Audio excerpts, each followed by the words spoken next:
ja kõik on läinud suurepäraselt, ainult et vihma pole tulnud.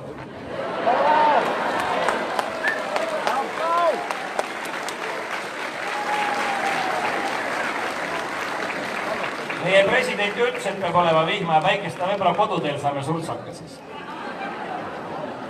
Aga ennem nüüd, kui meie laule- ja tantsupeo viimane lugu kõlab, me paluksime siia lava ette kõikide osalenud kollektiivide, nii tantsijate kui lauljate juhendajaid ja ka peo kunstilised juhid, kelleks on laulupeo juht ja dirigent Marika Reimann ja tantsupeo juht Paul Popko.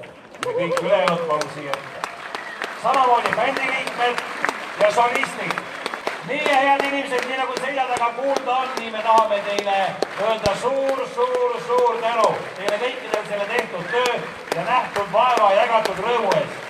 Et teil oleks ikka edaspidi teotahet ja et energiat jätkuks ka järgmisteks vägevateks pidudeks.